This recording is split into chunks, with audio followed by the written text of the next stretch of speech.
రక్షకుడునైన యేసు నామములో 40 దినాల సమరకాల ధ్యానాలలో ఈ రాత్రి ఆంధ్ర ఇవాంజలికల్ లూథరన్ సంఘంలో ఉన్నటువంటి తూర్పుగూడూరు శరణంలో ఉన్న పెదరావూరు గ్రామంలోని క్రీస్తు లూథరన్ దేవాలయంలో మీ అందరితో కలిసి ఈ రాత్రి వర్తమానాన్ని పంచుకోవడానికి దేవుడు నాకు అనుగ్రహించిన సమయాన్ని బట్టి ఆయుష్ను బట్టి దేవునికి వందనములు చెల్లిస్తూ ఆహ్వానించినటువంటి గురుమండల అధ్యక్షుడు రెవరెండ్ ప్రభాకరరావు గారికి వారి కుటుంబ సభ్యులకు, పవన్ గారికి, సంఘ పెద్దలకు, స్త్రీ సమాజం వారికి, యవనస్తులందరికీ కూడా యేసయ్య నామంలో వందనములు శుభములు తెలియజేయుచున్నా. ఈ రాత్రి మన ధ్యానాంశము శిలువ ప్రయాణము. దీనికి నిర్దేశించబడినటువంటి వాక్య భాగము పరిశుద్ధులైన మార్కు గారు రాసిన సువార్త 8వ అధ్యాయం 34వ వచనాన్ని నేను చదువుతూ ఉన్నాను, దయచేసి ఆలకించండి. అంతటా ఆయన తన శిష్యులను జన సమూహమును తన యొద్దకు పిలిచి, నన్ను వెంబడింపగోరువాడు తన్ను తాను ఉపేక్షించుకొని తన శిలువను ఎత్తుకొని నన్ను వెంబడింపవలెను. ఈ వాక్య భాగములో చాలా ప్రశస్తమైనటువంటిది. క్రైస్తవ విశ్వాసులుగా ఈ లోకములో జీవిస్తూ ఉన్నటువంటి మనము ఈ 40 రోజులు శ్రమల కాల ధ్యానాలలో అత్యంత భక్తి శ్రద్ధలతో దేవుని యొక్క సందేశాలను వినుచూ ఉన్నటువంటి మనము ఈ రాత్రి కొన్ని విషయాలు ఈ వచనము ద్వారా ఆలోచన చేయాలని నేను ఆశపడుతూ ఉన్నా. ఈ వచనమును గురించి ఆలోచన చేస్తూ ఉన్న సమయంలో యేసు ప్రభువు వారు తన శిష్యులతో ఏమి మాట్లాడుతూ ఉన్నారు? తన 12 మంది శిష్యులతో యేసయ్య ఏమని మాట్లాడుతూ ఉన్నాడు అంటే, శిష్యత్వమును గురించి యేసు ప్రభువు తన శిష్యులతో మాట్లాడుతూ ఉన్నారు.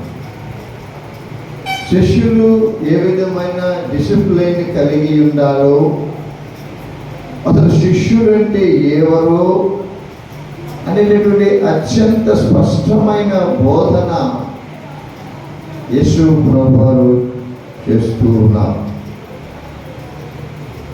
ఈ 12 మంది శిష్యులకైనా యేసయ్య శిష్యత్వమును గురించి బోధిస్తూ ఉన్నది అని ఆలోచన చేస్తే, ఈ 12 మంది శిష్యులకు మాత్రమే కాకుండా ఆయనను అనుసరించాలని అనుకునేటటువంటి ప్రతి విశ్వాసి, యేసు ప్రభువారు తాను జీవించిన జీవన విధానాన్ని అనేక సంవత్సరాలుగా వింటూ ధ్యానించుకుంటూ ఉన్నటువంటి మనము ఏ విధంగా అనుసరించాలో ఇది ప్రతి ఒక్కరికి వర్తిస్తూ ఉన్నది. అదేమనగా, నన్ను వెంబడింపగోరువాడు తన శిలువను ఎత్తుకొని నన్ను వెంబడించవలెను. ఈ శిష్యత్వమును గురించి పలుకుతూ ఉన్నటువంటి ఈ మాటలలో 3 అంశాలు ఉంటూ ఉన్నాయి. మొదటిది తనను తాను నిరాకరించుకోవటం. తనను తాను నిరాకరించుకోవటం. రెండవది తన శిలువను ఎత్తుకోవటం. మూడవది ఆయన అనుసరించడం. చాలా ప్రశస్తమైనటువంటి 3 అంశాలు ఇవి. మొట్టమొదటిది తనను తాను నిరాకరించుకోవడం. రెండవది తన సిలువను ఎత్తుకోవడం. మూడవది ఆయనను అనుసరించడం. ఈ మార్కు సువార్తలో ఈ అంశాలను గురించి కొన్ని ఉదాహరణలు కలవని తెలియజేస్తూ ఉన్నాను. మొదటిది తనను తాను నిరాకరించుకోవటం అనేటటువంటిది అత్యంత విప్లవాత్మకమైనటువంటిది. తనను తాను నిరాకరించుకోవటం, హూ కెన్ యాక్సెప్ట్ ఇట్? దీనిని ఎవరు చేయగలుగుతారు? ఎవరు దీనిని ఉపయోగించుకుంటారు? ఆలోచించండి. మనం చేయగలమా? మనల్ని మనము నిరాకరించుకోగలమా? అవసరమైతే మనము లేనటువంటి దానిని ఊహించుకొని ఉన్నతమైనటువంటి స్థితిలో ఉన్నామని మనం ఆలోచన చేస్తూ ఉంటాం, కానీ we never take this type of decision. మనం ఎవ్వరూ కూడా ఇటువంటి నిర్ణయాన్ని తీసుకోలేము. ఏమిటా నిర్ణయం? తనను తాను నిరాకరించుకోవటం. మన కోరికలను మాత్రమే కాకుండా మన స్వీయ గుర్తింపును, స్వీయ నిర్ణయాధికారాన్ని పూర్తిగా విడిచిపెట్టాలి. యేసు ప్రభు వారిని నేను వెంబడించాలంటే, యేసు ప్రభు వారి సిలువనెత్తుకొని ఆయన వెనకాల మనం నడవాలంటే మొట్టమొదటిగా మనకు చేయవలసినది ఏమిటంటే, మనకున్నటువంటి అవలక్షణాలన్నిటినీ కూడా మనము వదిలిపెట్టవలసి ఉన్నది.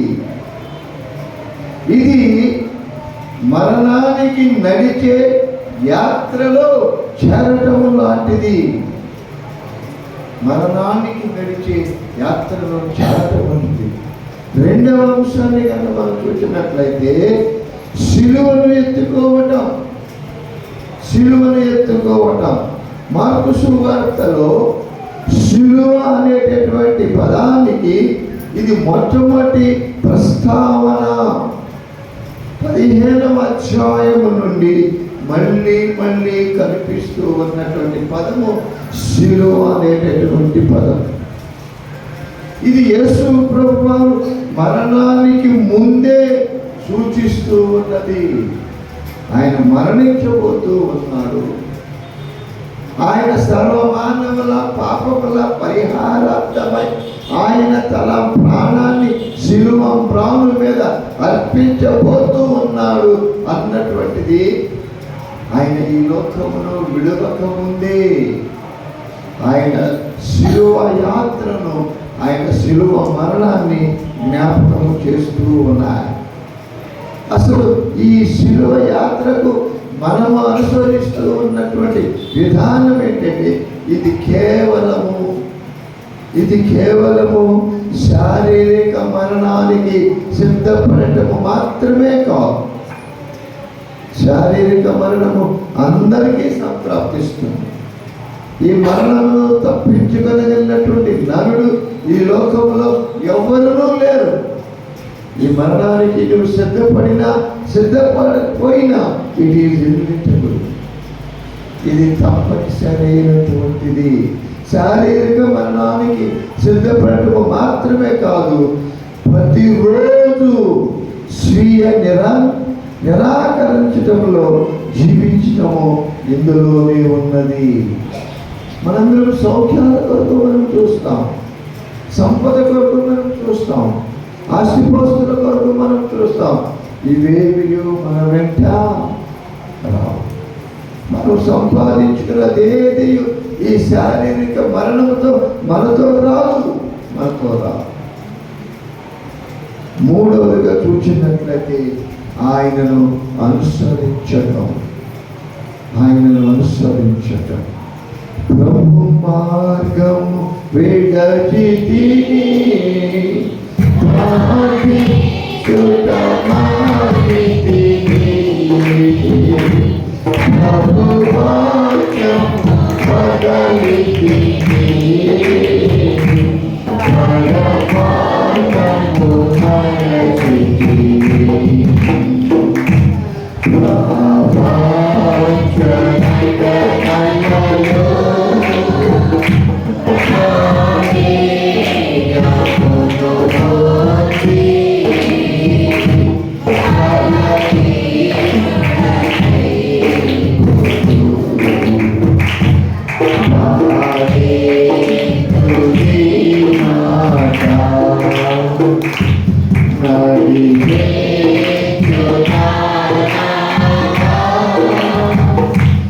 రాత్రంతయు శ్రమపడి రాయేసు ప్రభు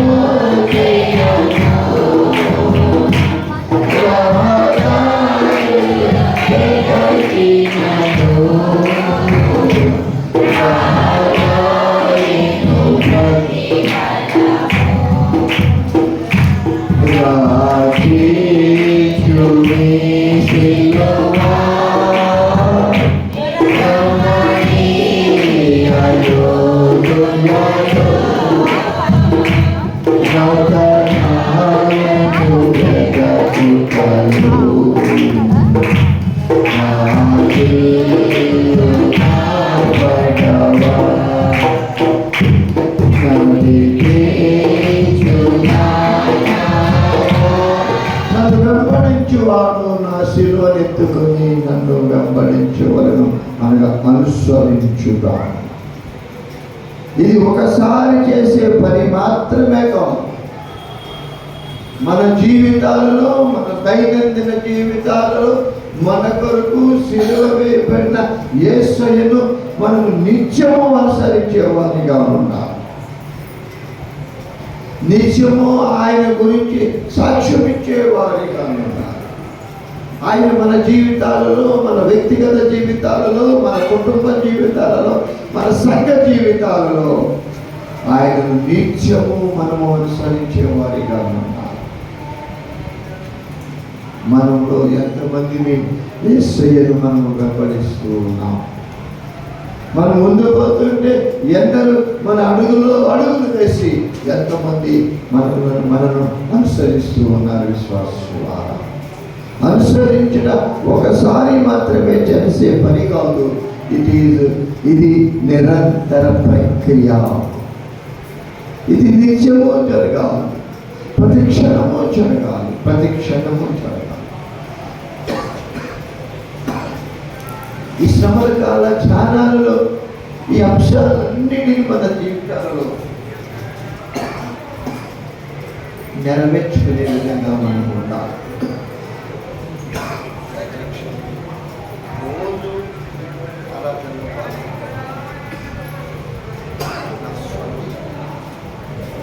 ఆయనను మనము నిత్యము అనుసరించే వారిగా ఉండాలి. మార్కు సువార్త 10వ అధ్యాయం, మార్కు సువార్త 10వ అధ్యాయము 28వ వచనములో పేతురు, ఇదిగో మేము సమస్తమును విడిచిపెట్టి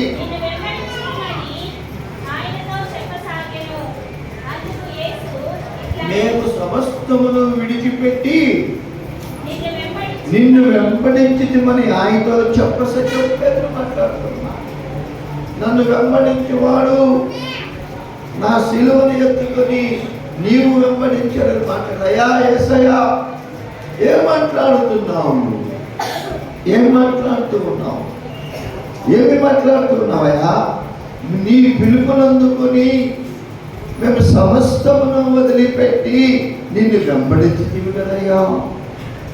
మేమెప్పుడు నిన్ను వెంబడించలేదు, మేమెప్పుడు నీ ఆజ్ఞలను శిరసావించలేదు. ఎప్పుడయ్యా నువ్వు పిలిచావు, మాకున్నవన్నీ వదిలిపెట్టేసి నిన్ను మేము వెంబడించాము కదయ్యా అని పేతురు మాట్లాడుతూ ఉంటే అని చెప్పగా, మార్కు సువార్త 10వ అధ్యాయము 29-30 వచనాలలో అందుకు యేసు ఇట్లనెను, నా నిమిత్తమును సువార్త నిమిత్తమును ఇంటినైనను అన్నదమ్ములనైనను అక్క చెల్లెండ్రులనైనను తల్లిదండ్రులనైనను ఇళ్ళలనైనను భూములైనను విడిచిన వాడు విడితే ఏమవుతాడు? వాడు ఆస్తి లేని వాడు అవుతాడు, కుటుంబం లేని వాడు అవుతాడు, బిడ్డలు లేని వాడు అవుతాడు. ఈ లోకపరంగా మనం చూసినట్లయితే ఇప్పుడు ఇహమందు హింసలతో పాటు నూరంతలుగా ఇండ్లను, అన్నదమ్ములను, అక్క చెల్లెళ్లను, తల్లులను, పిల్లలను, భూములను రాబో లోకమందు. That's for what we are now waiting. మనందరము ఈ శిలువ ధ్యానాల్లో ఎందుకు పాల్గొంటున్నామమ్మా? There should be some change in our life. మన జీవితాలలో కొంత మార్పు జరగాలి. ఈ 40 దినాల శ్రమల కాల ధ్యానాల్లో నీవు, నేను, మనందరం మారాలి. మారకపోయినట్లయితే ఈ 40 దినాల శ్రమల కాల ధ్యానాలు వ్యర్థమే, నిష్ప్రయోజనమే. ఏంటి మన ఆశ? What for we are following our law. దేవుని కోసము మన రక్షకుడిని మనం వెంబడిస్తూ ఉన్నామంటే నిత్య జీవమును పొందుతాం. ఇట్లా లైఫ్. దానికోసమే కదా ఈ భక్తి శ్రద్ధలన్నీ కూడా. నీవు నమ్ముకున్నటువంటి అన్నదమ్ములు, నీ ఆత్మహత్యలు, నీ కుటుంబము, నీ యొక్క యోగ్యత ఇవన్నీ కూడా నిష్ప్రయోజనమే. నన్ను ఎందుకు వెంబడించాలి? యేసయ్యను నేను ఎందుకు వెంబడించాలి? యేసయ్య యొక్క పరిశుద్ధ గ్రంథాన్ని పట్టుకొని నేను ఎందుకు నిత్యము దేవాలయానికి వెళుతూ ఉన్నానంటే నిత్య జీవానికి పొందుటకే. యేసయ్య మాట నీకు వదిలిపెట్టావు. నీవు నిత్య జీవమును పొందున్నట్లుగా చెబుతూ ఉన్నావు. అయినప్పటికీ కూడా శిలువ సమయానికి పేతురు గారు మాట్లాడిన మాటలు మార్కు సువార్త 14వ అధ్యాయము 30-31 వచనములలో 72వ వచనంలో చూస్తే యేసు అతన్ని చూచి, నేటి రాత్రి కోడి 2 మార్లు కొయ్యక మరుపి నీవు నన్ను ఎరుగుదువని 3 మార్లు చెప్పగలవు. మేమన్నీ వదిలిపెట్టి వచ్చాం కదయ్యా, మేమన్నీ వదిలిపెట్టి నేను అనుసరించావు కదయ్యా, ఇంకా ఏమి వదిలిపెట్టాలయ్యా మీరు? ఓ పేతురు, ఇన్ని మాటలు నీవు మాట్లాడుతూ ఉన్నావే, నేటి రాత్రి కోడి 2 మార్లు కోయక మునిపే నీవు నన్ను వెంబడించావు. నా ఉపదేశం విన్నావు, నేను చేసిన అద్భుత కార్యాలను కన్నులారా చూచావు కదా పేతురు. మళ్ళీ మాట్లాడుతున్నావయ్యా, నాకున్నాయన్నీ నేను విడిచిపెట్టి వెంబడించాను కదయ్యా. ఎంత దృఢ నిశ్చయం గలవానిగా నువ్వు మాట్లాడుతూ ఉన్నావే. నేను కోడి 2 మార్లు పూయక ముందు నీవు 3 మార్లు నన్ను ఎరగదని నన్నటువంటి వాళ్ళగా ఉన్నామా? దేవుడి యొక్క అద్భుతమైన దీవెనలు, ఆశీర్వాదాలు మన కుటుంబాల్లో మనం పొందుతూ ఉన్నాం. మన బిడ్డలను దేవుడు ఆశీర్వదిస్తూ ఉన్నాడు. ఉన్నతమైన స్థితిలో మన బిడ్డలను దేవుడు ఉంచుతూ ఉన్నాడు. మన బిడ్డల ద్వారా మన కుటుంబాలు ఎదుగుతూ ఉంటాయి. దేవుని గురించి సాక్ష్యం ఇస్తూ ఉన్నాము. ఇవి నా తెలివితేటలు కాదు, దేవుడు మాకు అనుగ్రహించినటువంటి గొప్ప బహుమతి మనము అని మనం సాక్ష్యం ఇవ్వగలుగుతూ ఉన్నాము. పేతురు మాట్లాడు, నేనుంటానయ్యా, నిన్ను నేను ఎరగనని ఎన్నడూ నేను ప్రాణం పోయినా కానీ నేను బీకము పోయినటువంటి పేరు. ఎందుకనగా మన దేవుడు హృదయాంతరంగ రహస్యములను ఎదిగినటువంటి వాడు. ఈ క్షణములో ఈ ఆలయంలో చేరి ఈ కూడుకులో కూర్చున్నటువంటి నీవు నేను ఏమి ఆలోచన చేస్తూ ఉన్నాము? శారీరకంగా ఇక్కడ ఉన్నాం, మానసికంగా ఇక్కడ ఉన్నామా? మా దేవుడు కరుణ కలిగినటువంటి దేవుడు, మా దేవుడు ఆశీర్వదించేటటువంటి దేవుడు. ఇదిగో లోక పాపములను మోసుకొనిపోయి దేవుని గొర్రె పిల్లగా నా కోసం సర్వస్వము విడిచి నా దేవుడు నా కొరకు యతించి ఉన్నారు. ఈ క్షణంలో నా దేవుడు నన్ను చూస్తూ ఉన్నాడు. నేను నమ్మినటువంటి దేవుడు, చూస్తున్నటువంటి దేవుడు, పెద్ద గొప్పలో నుండి నన్ను పైకి లేపినటువంటి దేవుడు నా దేవుడు. నా దేవుడిని నేను అనుసరించాలని ప్రబలమైనటువంటి కోరికను నేను కలిగి ఉన్నాను. నా జీవితంలో ఎన్నో సంవత్సరాలు ఈ శ్రమల కాల ధ్యానాల్లో నేను పాల్గొన్నాను కదా. ప్రతి సంవత్సరము 40 దినాలు నేను శ్రమల కాల ధ్యానాలు నేను పాల్గొంటూ ఉన్నాను కదా. నేను నిజంగా నా దేవుని వెంబడించేటటువంటి జీవితాన్ని నేను కలిగి ఉన్నానా అని యేసయ్య చెప్పినప్పుడు, మాట్లాడుతూ ఉన్నప్పుడు పేతురుని గురించి మాట్లాడి ఉన్నారు. వెంటనే 2వ మారు కోడి కూసేది కనుక కోడి 2 మార్లు కొయ్యక మనకు నీవు నన్ను ఎరగనని 3 మార్లు చెప్పదని యేసు తనతో చెప్పిన మాట విని జ్ఞాపకం తెచ్చుకుని ఏం చేశాడు? తల పూయించు ఏం చేశాడు?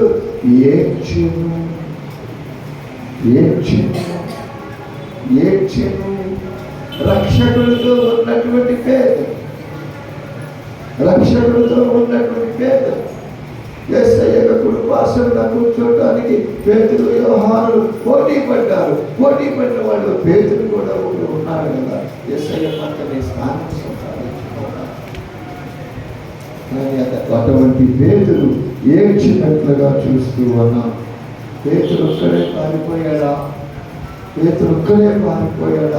మార్కు సువార్త 14వ అధ్యాయము 50వ వచనంలో అప్పుడు వారందరూ ఆయనను విడిచి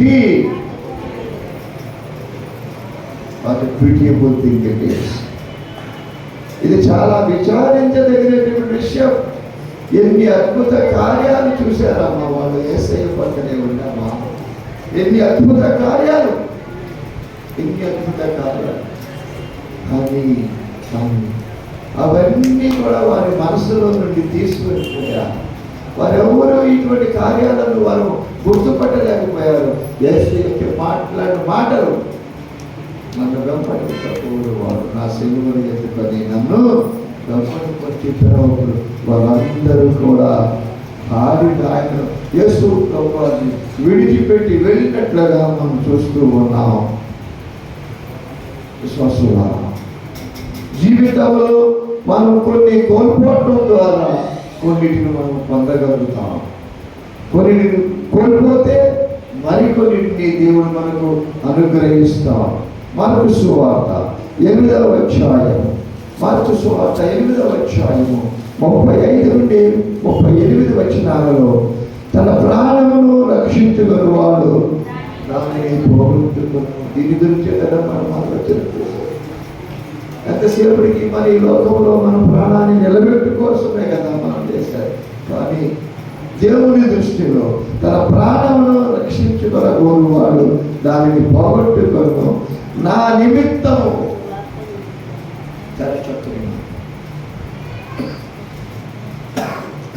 చక్కని మాట. నా నిమిత్తమును సువార్త నిమిత్తమును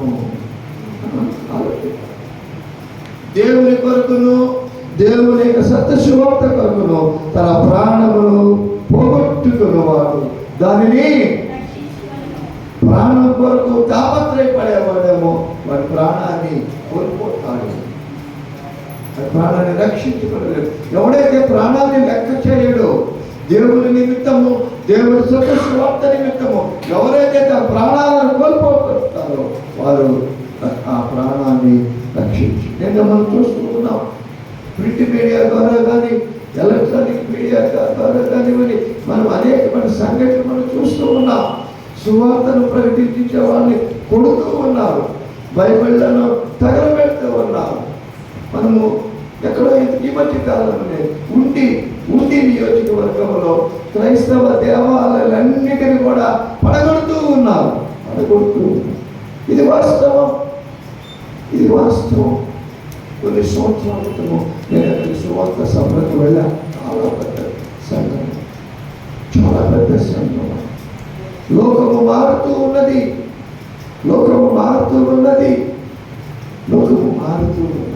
ఎన్ని దేవాలయాలను పడగొడుతూ ఉన్నారు. విశ్వాసులారా, ఒకడు తన సర్వలోకమును సంపాదించుకొని తన ప్రాణమును పోగొట్టుకోవటం వలన వానికి ఏమి ప్రయోజనము?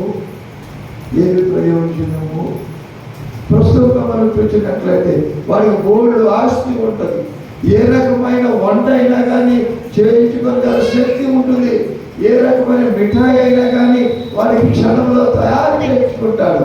కానీ వాడికి షుగర్ అయితే, వాడికి షుగర్ ఉంటే వాడు తినగలడా? వాడికి ఉండి ఏమి లాభం? వాడికి ఉండి ఏమి లాభం?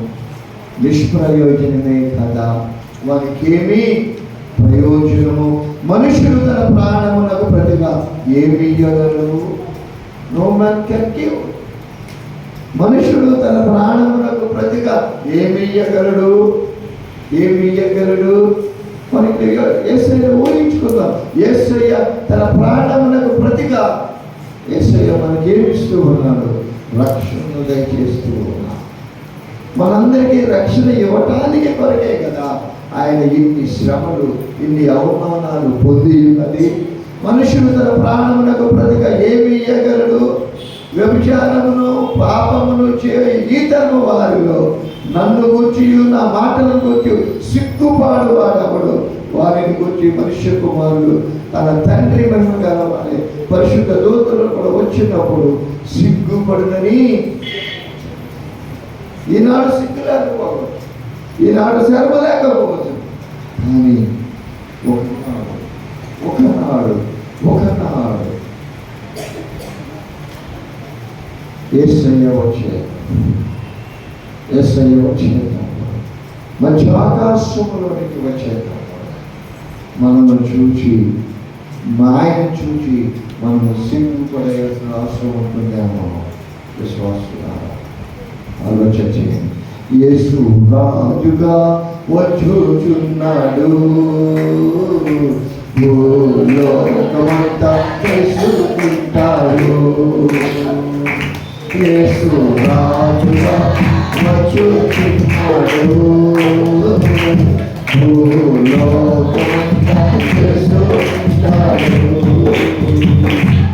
కాస్తవుడా మరువవద్దు, క్రైస్తవుడా మరువవద్దు,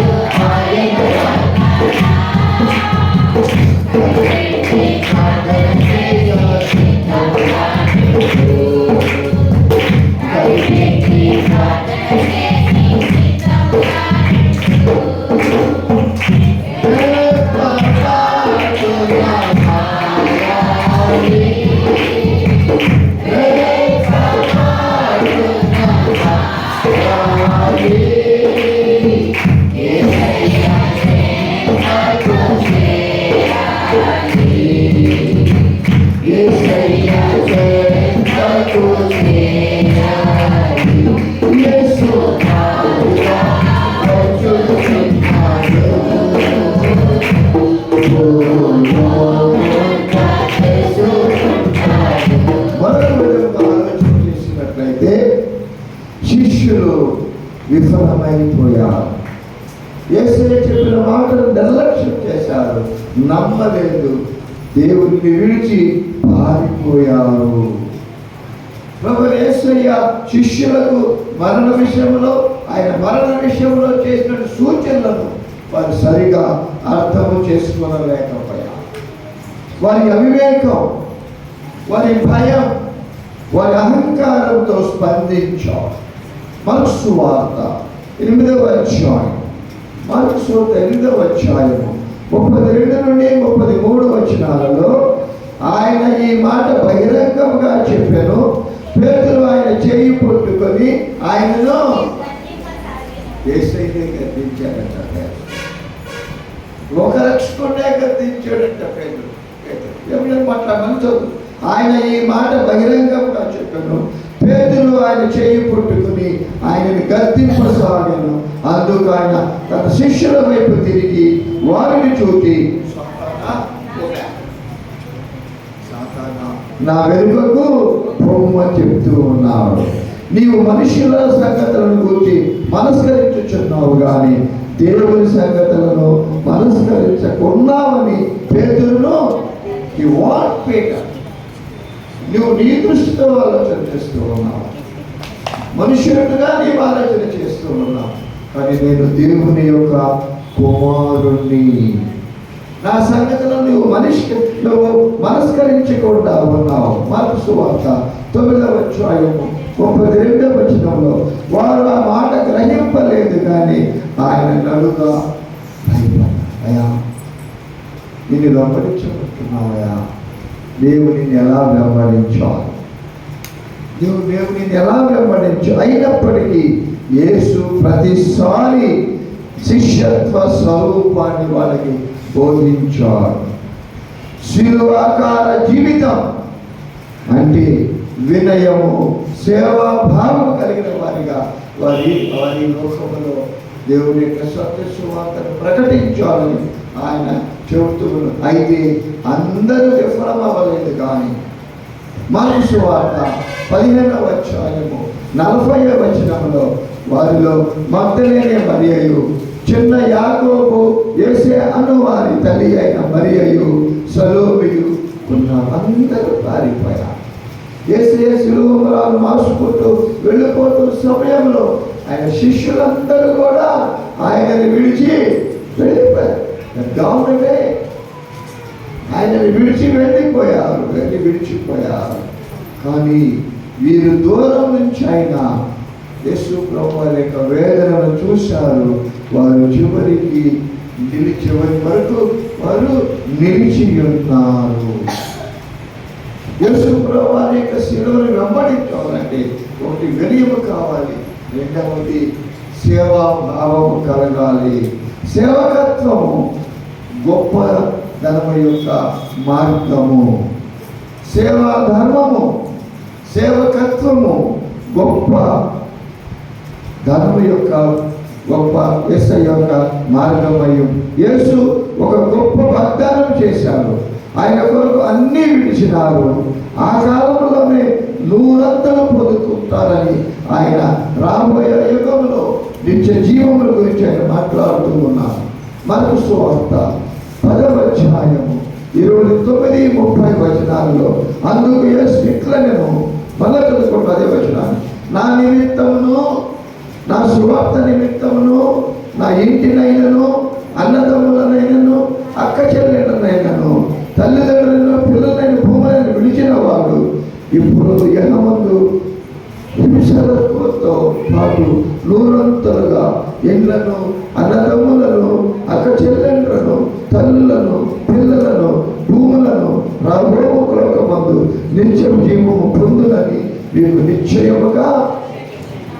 ఎవరైతే యేసు ప్రభువుని నమ్ముకున్న వల్ల బాధలు కలుగుతాయో, హింసలు కలుగుతాయో, వాటన్నిటిని లక్ష్య చేయక యేసు ప్రభువుని వెంబడించిన ఎడల, యేసు ప్రభువు యొక్క శిలువను వెంబడించిన ఎడల నిత్య జీవము పొందుకుంటారని ఈ రాత్రి వాక్యము నీతోనూ నాతోనూ మాట్లాడుతూ ఉన్నది. విశ్వాసులారా, ముగింపులో 2 మాటలు చెప్పి నేను నా సందేశాన్ని ముగించాలనుకుంటున్నాను.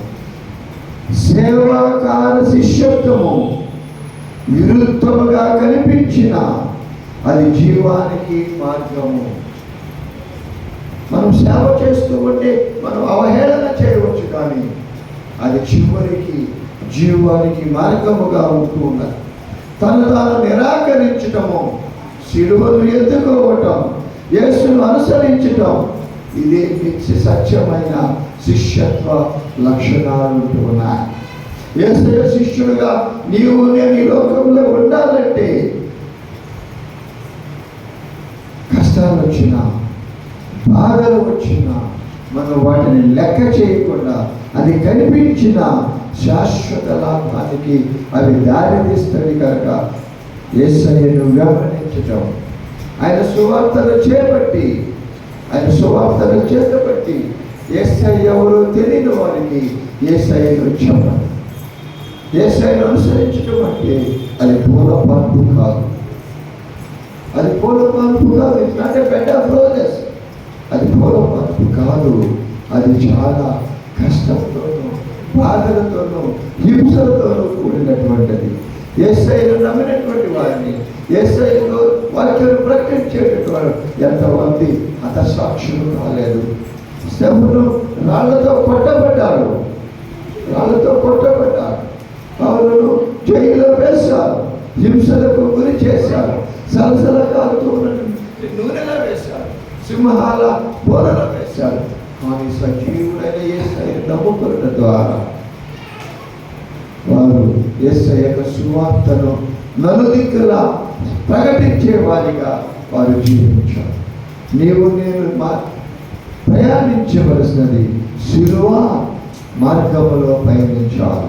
ఈ రకములు నేర్చుకుంటున్నాం, వినయమును నేర్చుకుంటున్నాం, శిష్యత్వమును నేర్చుకుంటున్నాం, సేవాభావాన్ని నేర్చుకొని యేసయ్య యొక్క సత్య సువార్తను ప్రకటించే వారిగా మనం ఉండాలని కోరుకుంటూ, నాకు అవకాశాన్ని దయచేసిన నన్ను రక్షించిన నా యేసయ్యకు ఆహ్వానితులు మండల అధ్యక్షుడు రెవరెండ్ ప్రభాకరరావు గారికి, సంఘ పెద్దలకు, స్త్రీల సమాజం వారికి, యవనస్తులకు అందరికీ ముఖ్యంగా నా ప్రోగ్రాంను చేసుకుని ఈ దినమన ఇక్కడికి రావడానికి నన్ను నడిపించినట్టు ఆహ్వానించినటువంటి పవన్కు అందరికీ యేసయ్య నామములో కృతజ్ఞతలు తెలియజేసి ఒక వచనము పాడి నేను నా సందేశాన్ని ముగిస్తాను. నేను సిలువను మోసికొని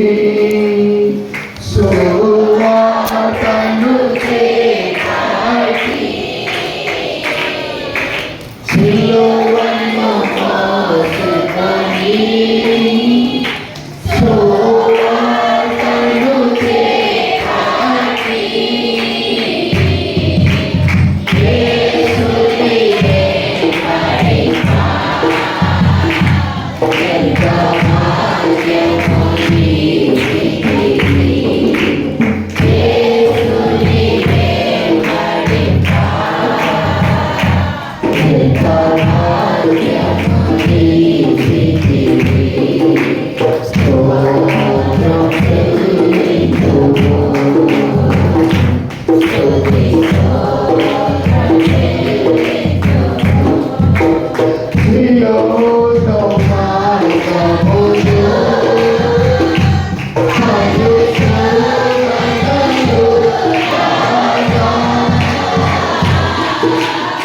Yeah.